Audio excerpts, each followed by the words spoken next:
watching, Glamour Lynx is a brand new patented system invented for you to create your own jewelry at home. I wanted to do something fun for Halloween and Day of the Dead, so today we're going to make a skull and rose choker necklace. It's quick, it's easy, and of course, it's a lot of fun.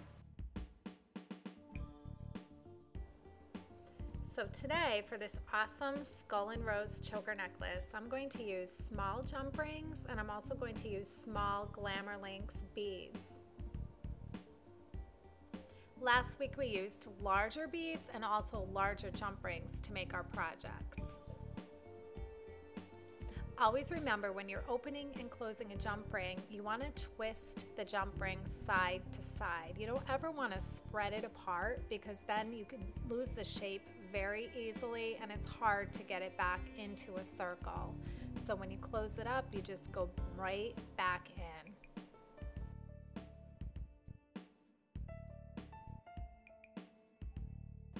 You can see that the smaller jump rings really make a beautiful chain. Once you've accumulated a good stockpile of Glamour Lynx beads, you can actually take your jewelry apart and make other designs.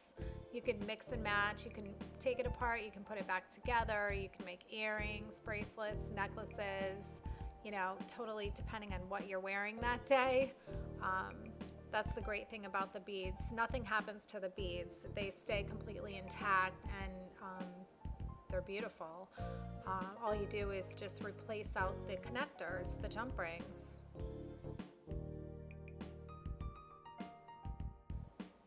So we're halfway through our necklace, and it's time to add our beautiful porcelain rose pendant to the center.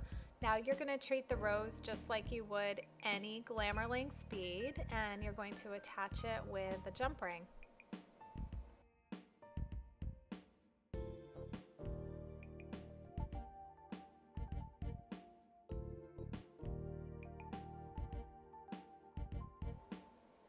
So now you're just going to repeat what you did for the first half of the necklace for the second half of the necklace.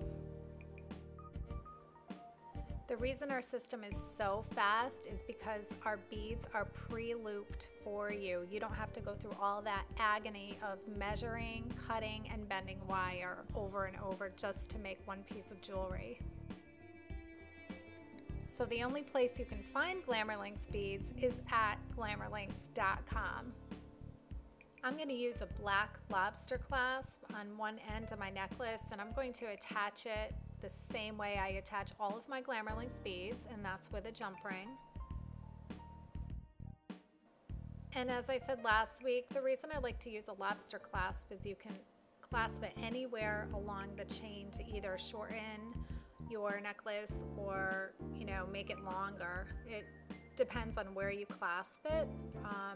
So for this choker necklace, it doesn't actually have to choke you if you don't want it to. It could be a little bit longer depending on where you're going to clasp it. On the other end of my chain, I'm going to add a cute little skull that has rhinestone eyeballs. And same thing, just add it with a jump ring. Close it up. Now on the other end of the skull, there's a loop. So I'm going to add a very small crystal embellish link. What an embellish link is a Glamour Lynx bead with one loop instead of two. Now we use embellish links for the end of an earring, or to make a beautiful swag on a necklace, or for something like this, just to add it to a loop, because we didn't want just a plain loop at the end of the skull. And that's what it looks like. So that's it. I was able to make today's choker necklace in 14 minutes. If you would like to make one yourself, go to glamourlynx.com and order the do-it-yourself kit. As always, give us a thumbs up and leave your comments below. We'll see you next week for another Glamour Lynx do-it-yourself project.